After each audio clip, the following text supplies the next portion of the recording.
Hello and welcome अस्सलाम वालेकुम रहमतुल्लाहि वबरकातुहू। आप सबका बहुत बहुत वेलकम कर रहे हैं रेडियो द्रास 90.4 एफएम में। और जैसे आप सबको पता है कि नई नई प्रोग्राम्स के माध्यम के साथ आपके साथ रूबरू होते हैं। तो आज हमारे इस स्टूडियो में हमारे साथ जुड़े हैं डॉक्टर अमजद अली अब्बासी, जो किसी तारीफ के मोहताज नहीं है, principal degree college Dras. Sir बहुत बहुत वेलकम कर रहे हैं रेडियो द्रास 90.4 एफएम में। खासकर बात करें सर, आप as a degree college Dras आप अपना सफ़र बताएं सर, खासकर प्रिंसिपल डिग्री कॉलेज द्रास का जो सफ़र कैसा रहा। जी, अस्सलामु अलैकुम वरहमतुल्लाहि वबरकातुहू। तो जीडीसी द्रास का सफ़र जो है वो बहुत ही कठिन रहा, बहुत ही चैलेंजिंग रहा, लेकिन बहुत ही सीखने को बहुत सारी चीज़ें, बहुत मौका भी मिला। सबसे पहले जो द्रास में जब हम पहली बार आए तो ब्यारास में एक प्राइवेट हाजी शफ़ी साहब के घर में ही कॉलेज शुरू किया था। तो नया मैं नया नया स्टार्टिंग नया में स्टार्टिंग में तो सर। मैं बड़ा सरप्राइज़ हुआ कि यहाँ तकरीबन 4 या 5 कमरे थे, जिनमें स्टाफ भी वहीं पे रहते थे, स्टूडेंट्स का भी वहीं पे था। तो माहौल कॉलेज के जैसा मैं कारगिल कॉलेज से कंपेयर। कंपेयर कर रहा था बिल्कुल। तो मुझे बिल्कुल कॉलेज का वो जो फील मिला ही नहीं। तो मैंने उसी दिन ये सोचा था कि अपने कॉलेज को चलाऊंगा तो एक ऐसी जगह से कम एक बच्चों को और फैकल्टी को एक कॉलेज का माहौल भी को तो मिले। अनफॉर्चुनेटली उस टाइम पे जो बिल्डिंग का रेंट भी तकरीबन, मैं जो ही ज्वाइन किया तो 5 लाख मेरे सिर पे उधारी इमीडिएटली चढ़ गई थी। तो और अगेन एक एडवाइजरी थी कि सैलरी वगैरह कंपोनेंट भी नहीं था। तो तकरीबन 6 महीने हमने बगैर किसी सैलरी के हमने द्रास में काम किया शुरू वाह। किए। तो और सर्दियों में ही ट्रांसफ़र हुआ तो इवन कोई हीटिंग सिस्टम भी कॉलेज में दस्तयाब नहीं थी। तो एक बहुत ही चैलेंजिंग था, लेकिन यूनिवर्सिटी ऑफ लद्दाख का मैं बहुत ही ममनून मशकूर हूँ। उस टाइम पे यूनिवर्सिटी ऑफ लद्दाख ने हैंड होल्डिंग बहुत अच्छे से की। मैं अपने दादिन वाइस चांसलर सी फुनसुक साहब के पास गया और कहा कि हमारे पास तो कुछ भी नहीं है। तो उन्होंने शुरुआती एक 30,000 का एक चेक उन्होंने दिया, अकाउंट में पैसे ट्रांसफ़र हुए। एक बुखारी और एक हीट पिलर और बिजली का कनेक्शन हमने जोड़े, ताकि बच्चों को थोड़ा थोड़ा सा सा एक हीटिंग का राहत एक मिले अरेंजमेंट मिले। विंटर को। एक वो दिन था सर। उसके बाद फिर हमारे मुबारक शाह साहब तब काउंसलर थे, तो हमने मिल के बहुत ही मेहनत करके हाई सेकेंडरी का जो पुराना बिल्डिंग है उसमें शिफ्ट करने का सोचा, और तकरीबन हमें साल लगे शिफ्ट होने में। और बिल्डिंग की हालत बहुत ही खस्ता थी। तो तब भी university of Ladakh four front पे आए और उन्होंने कुछ पैसे दिए रंग रोगन करने के लिए, और हमने वहाँ पे रंग रोगन की और एक माहौल बनाया और कॉलेज को वहाँ पे एस्टेब्लिश किया। मुझे आज भी बहुत प्राउड फील होता है कि हमारे द्रास में खुर्शीद सर जैसे एक बहुत ही सिंसियर डेडिकेटेड प्रिंसिपल उस समय हाई सेकेंडरी में थे, जिन्होंने फुल सपोर्ट किया कॉलेज को एस्टेब्लिश करने में, हाई सेकेंडरी स्कूल में। हालांकि एक उन्होंने डिमार्केशन रखा था कि वो बीच में एक नली थी, एक नाली बनी हुई थी। तो हाँ, इस तरफ हाई सेकेंडरी है, इस इस तरफ तरफ डिग्री कॉलेज है, कॉलेज है। तुम्हारे बच्चे इस तरफ नहीं नहीं आने आएंगे। चाहिए। तो एक थोड़ा सा एक तो वो माहौल था जी। बड़ा चैलेंजिंग माहौल बहुत रहा है और मज़ेदार। बड़ा अप्रिशिएटेबल माहौल रहा है जी। सर। जब स्टार्टिंग था डिग्री कॉलेज का, आपका भी नया नया एक्सपीरियंस था। तो कैसा रहा वो एक्सपीरियंस, खासकर एजुकेशन पॉइंट ऑफ व्यू से हम देखेंगे, क्योंकि जब मैं भी जुड़ा आपके साथ देखा कि एक पेरेंट को भी एक इसमें जोड़ना चाहिए एजुकेशन सिस्टम में। तो जब नया नया डिग्री कॉलेज आया द्रास में, तो बहुत लोग कह रहे थे कि ये किस तरह चलेगा कि नहीं, कैसा रन होगा कि नहीं। वो कैसा एक्सपीरियंस आप शेयर करना चाहते हैं।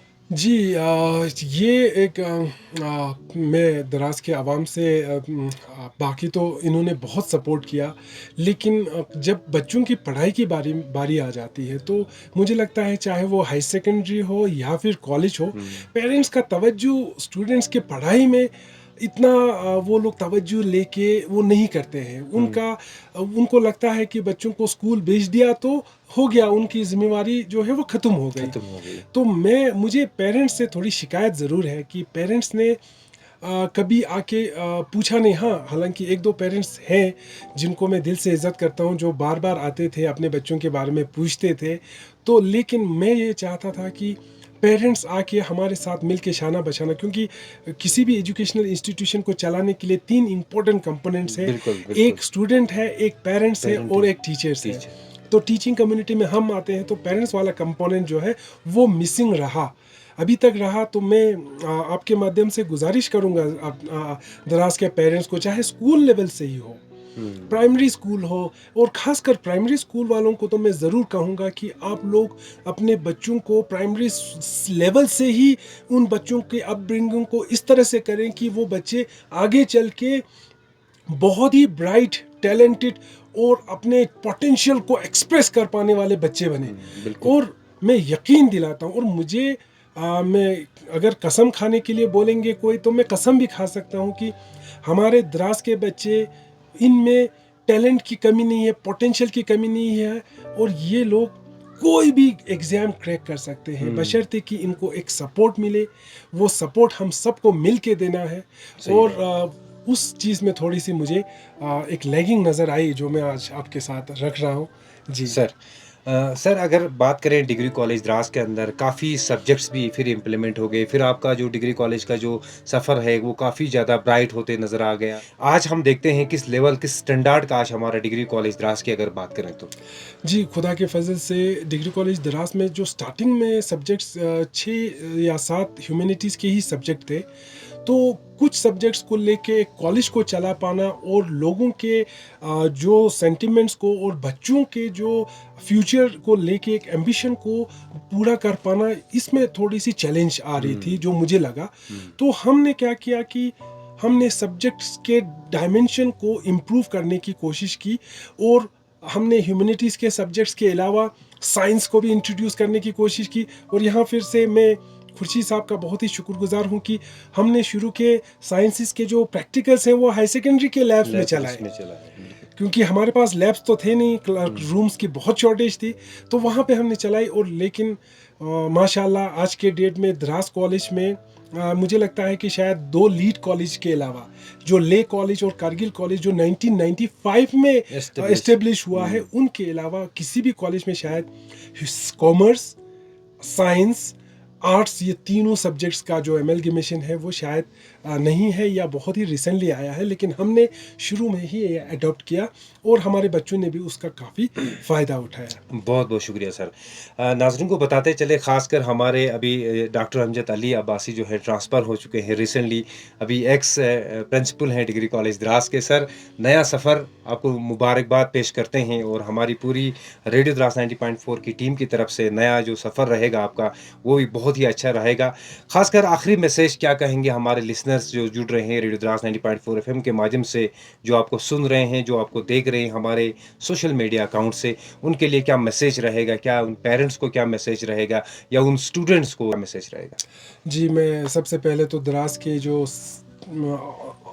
तमाम लोग जो दराज के हैं बाशिंदे, उन सब का मैं बहुत ही शुक्रगुजार हूँ कि उन्होंने बहुत प्यार दिया।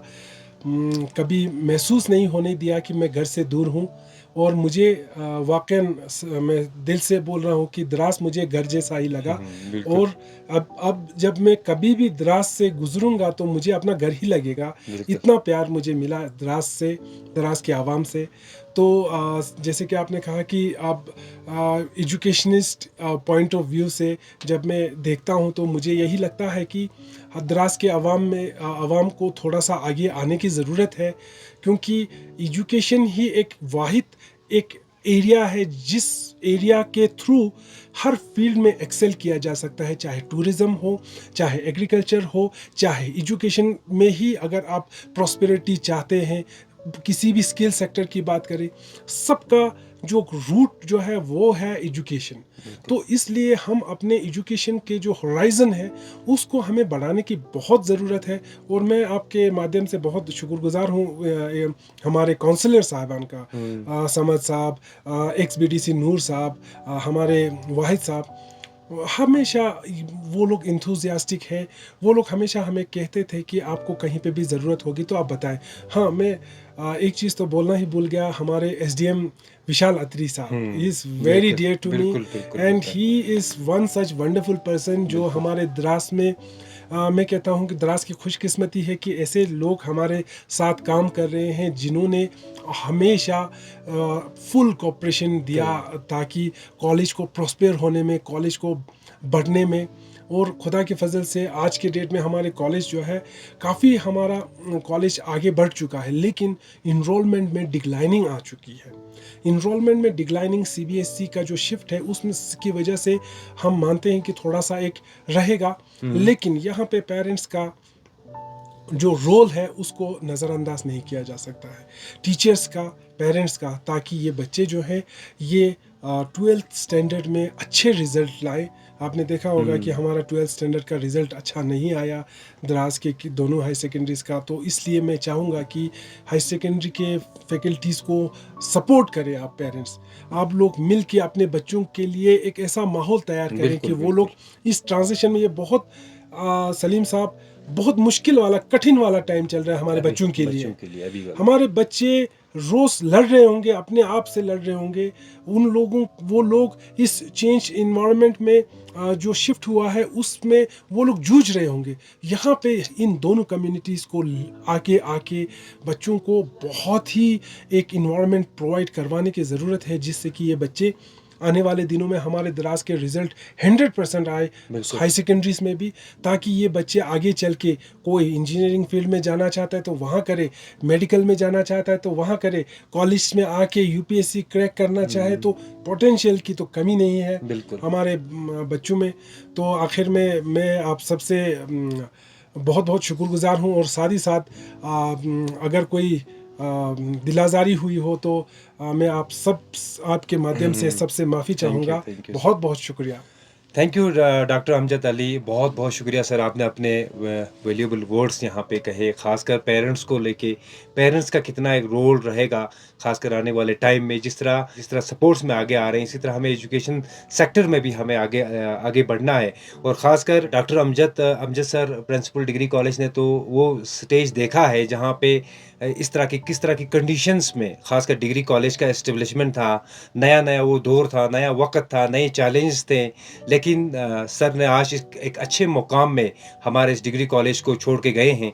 तो उम्मीद करेंगे सर आपका जो नया सफ़र रहेगा इंशाल्लाह वो बहुत ही खूबसूरत रहेगा। बहुत बहुत शुक्रिया।